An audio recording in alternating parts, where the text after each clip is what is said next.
allons lire du chapitre 38, le livre de Jérémie, verset 14. Le livre de Jérémie, chapitre 38 et verset 14.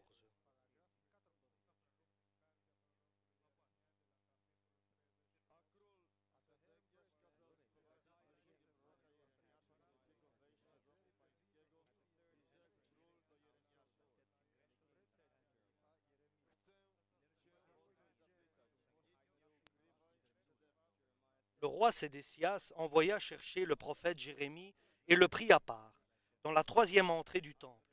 Il lui dit, « Je voudrais te poser une question, ne me cache rien. » Jérémie répondit à Sédécias, « Si je te dis ce que je dois te dire, tu me feras mettre à mort. Et si je te donne un conseil, tu m'en tiendras aucun compte. Tu n'en tiendras aucun compte. Mais le roi Sédécias fit à Jérémie ce serment secret. Par le Seigneur vivant, qui nous a donné la vie, je te jure que je te laisserai en vie et que je ne te livrerai pas à ces hommes qui veulent ta mort. Alors Jérémie répondit à Sédécias, voici donc ce que déclare le Seigneur. Dieu de l'univers et Dieu d'Israël, si tu sors pour te rendre aux officiers du roi de Babylone, vous aurez la vie sauve, toi et ta famille. Et cette ville ne sera pas détruite par le feu. Mais si tu refuses de te rendre aux officiers du roi Babylone, cette ville sera livrée aux Babyloniens, qui la détruiront par le feu, et toi, tu ne leur échapperas pas. J'ai peur des Judéens qui ont passé aux Babyloniens, répliqua le roi Sédécias. Je crains qu'on me livre à eux et qu'ils me ridiculisent. Et Jérémie lui répondit, non, on ne te livrera pas à eux. Écoute plutôt ce que je te dis de la part du Seigneur. Alors tout ira bien pour toi et tu auras la vie sauve. Mais si tu refuses de te rendre, voici ce qui t'arrivera et que le Seigneur m'a révélé. Toutes les femmes qui seront restées au palais royal seront conduites aux officiers du roi de Babylone. Et elles feront sur toi cette chanson. Ils t'ont bien mystifié, tes excellents amis. Quand tu es embourbé, ils te laissent tomber. Oui, on conduira tes femmes et tes fils aux Babyloniens, et toi tu ne leur échapperas pas davantage. Le roi de Babylone te fera prisonnier, et il détruira cette ville par le feu. Alors Sédécias dit à Jérémie, si tu veux rester en vie, que personne ne sache rien de notre conversation.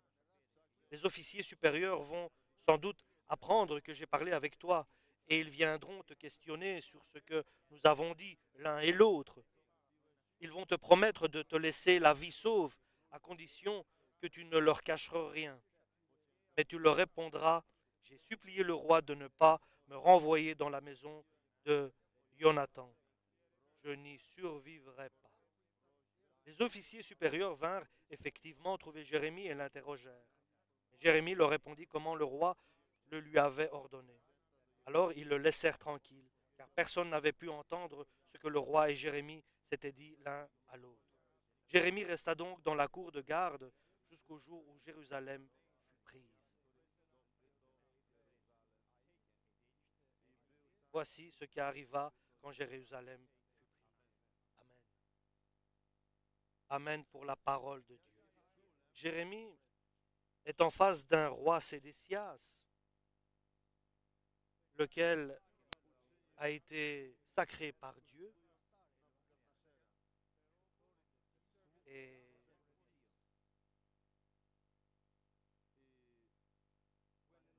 lorsque Nabuchodonosor est venu attaquer Israël,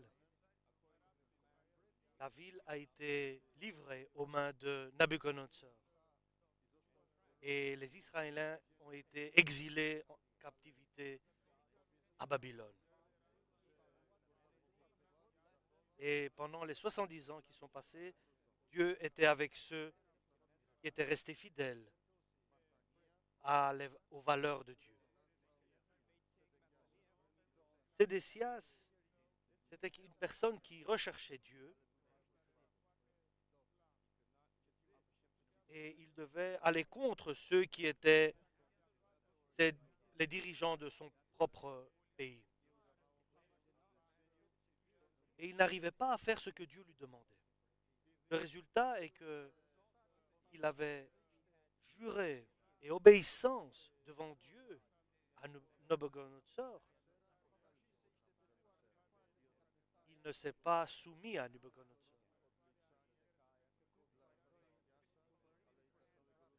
Et à cause de cela, il va traverser des moments très douloureux. Et les 2 dernières années de son règne, il a vu les armées de Nabuchodonosor venir contre Jérusalem. Et lui, étant un homme qui craignait Dieu, il a appelé Jérémie pour lui demander ce qui va arriver. Et Jérémie, il lui dit, si la ville ne se rend pas aux Chaldéens, alors la guerre que tu feras contre eux sera contre toi. Ce sera un échec.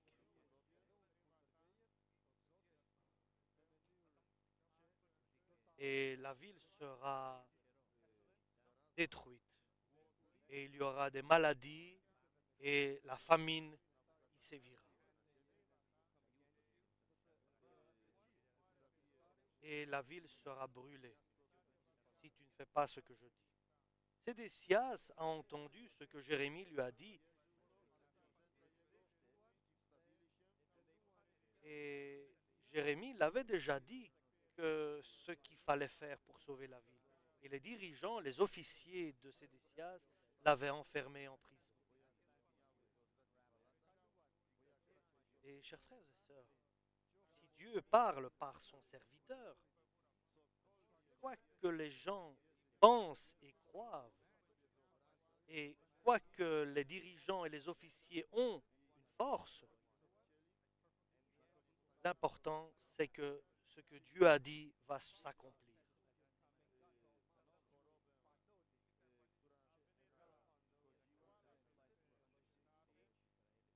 Il y avait la famine qui avait sévi dans les rangs des Israéliens.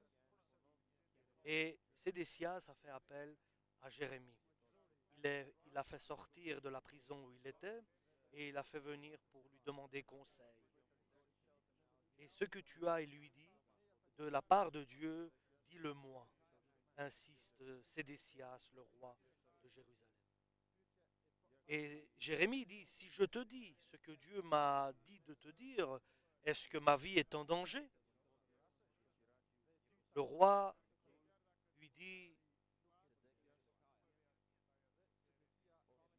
tu as promis qu'il ne le tuera pas, quoi qu'il entende, quoi qu'il reçoit comme message.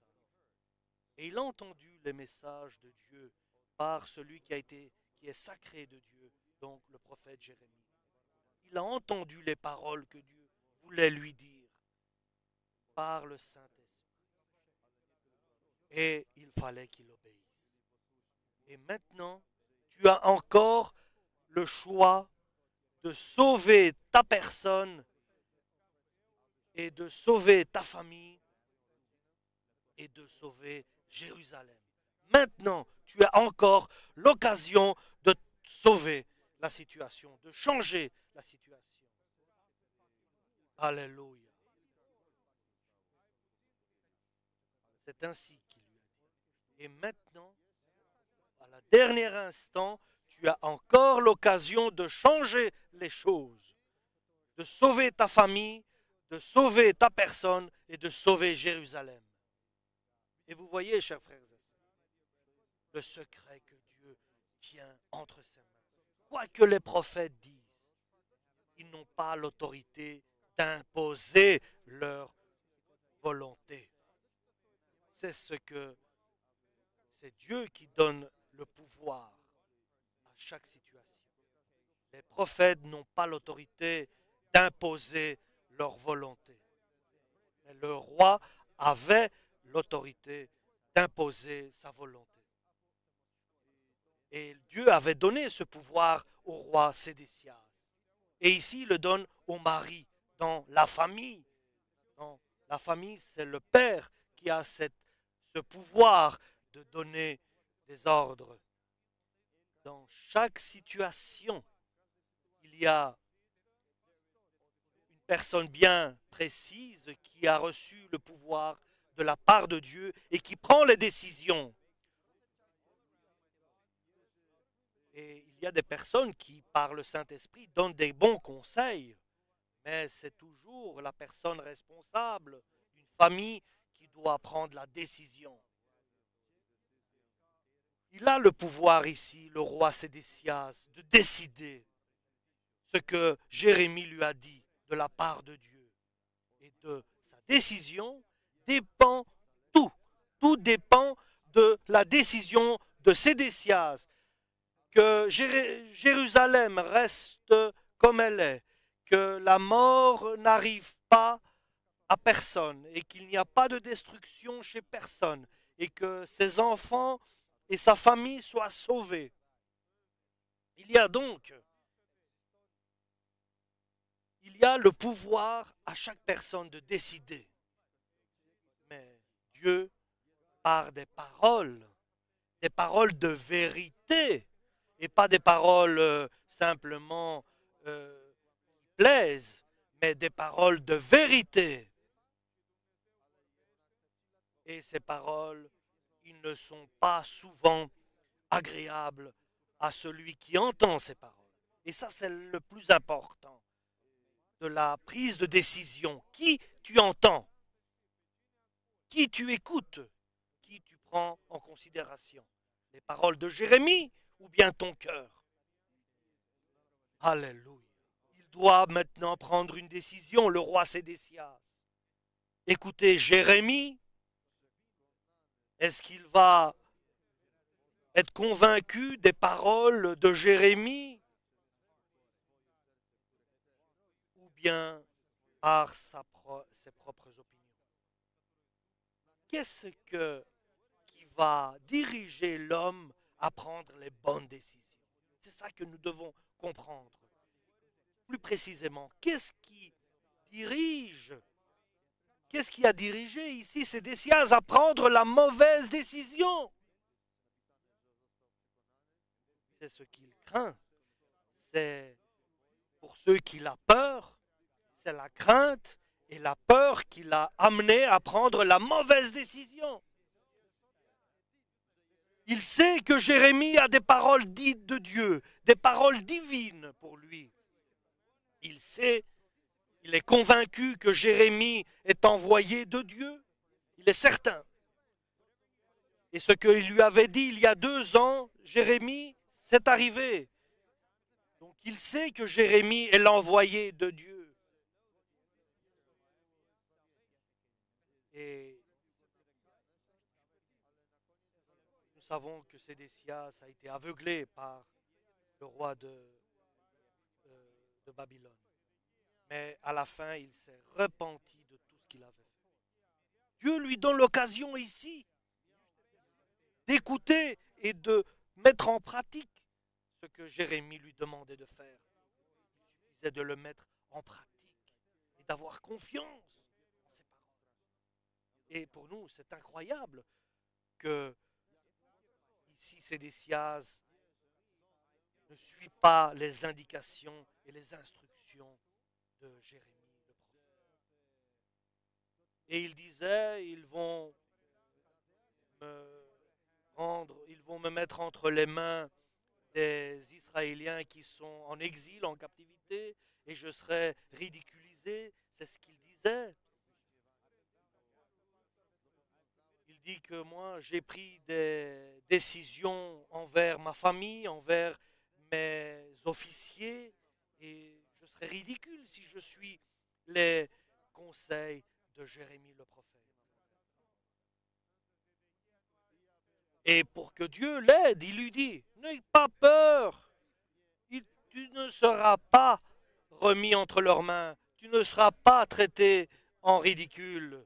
Ce sont des pensées humaines, tu ne seras pas traité de la sorte si tu obéis à la parole prophétique. Alléluia. Et il se trouve devant ce dilemme de prendre une décision très importante, très importante, et pour tout Jérusalem. Et Jérémie pleure pour Sédécias. Et Dieu pleure aussi pour Sédécias le roi. Et Sédécias doit prendre une décision. Il craint ses officiers, ses ministres. Parce que Dieu connaît le cœur de Jérémie.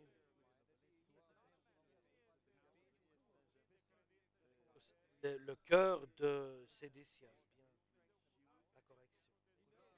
Dieu connaît le cœur de Sédécias.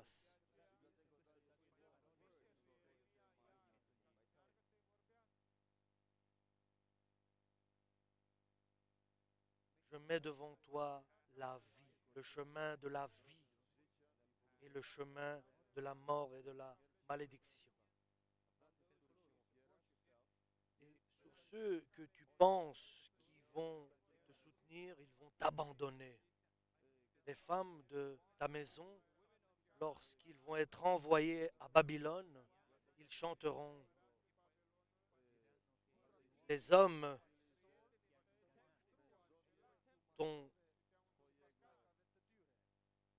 ils t'ont bien mystifié, tes excellents amis. Quand tu es embourbé, ils te laissent tomber. Quand tes pieds ont été pris dans la boue, les hommes t'ont abandonné. Sédécias connaît tout. Il connaît tout. Et il y a des moments dans notre vie, chers frères et sœurs, qui sont très importants. Il faut prendre des décisions. Une décision. Il faut prendre des décisions très importantes, sérieuses. Et ce sont des décisions qui ont attrait avec notre propre personne et pour ceux qui sont autour de nous, pour notre proche famille et notre proche entourage. Et tout dépend de notre décision que nous prenons. Et bien sûr, cela a des répercussions sur notre famille proche et sur notre œuvre et sur notre vie en général. Et bienheureux est celui qui prend des décisions qui sont sur la volonté de Dieu. Alléluia. Bienheureux est celui qui suit les paroles prophétiques du livre de Dieu. Et malheur à celui qui prend des décisions qui sont dictées et guidées et dirigées par ses sentiments et par ses opinions. Et malheur à celui qui pense et qui se met sa force sur des pensées de ce monde. Et nous savons que tout est géré par Dieu. Et nous devons prendre une décision qui va changer notre avenir.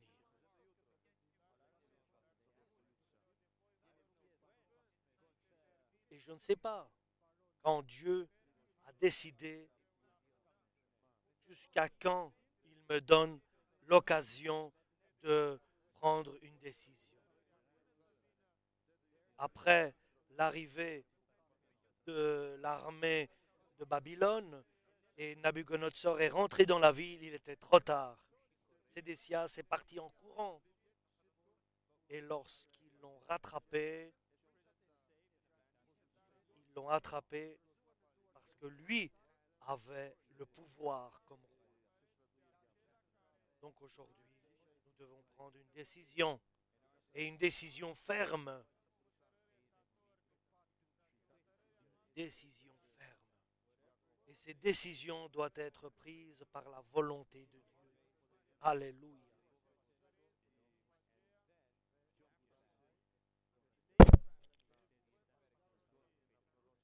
C'est ainsi, chers frères et sœurs, que nous pouvons avancer par la parole de Dieu, par la parole prophétique de Dieu.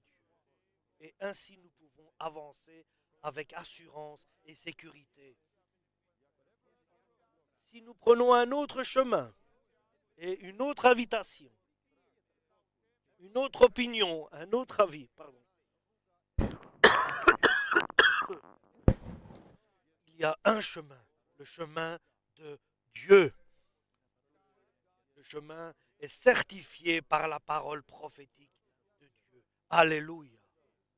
C'est le chemin de la bénédiction, c'est le chemin de la vie. Alléluia, qui mène à l'enlèvement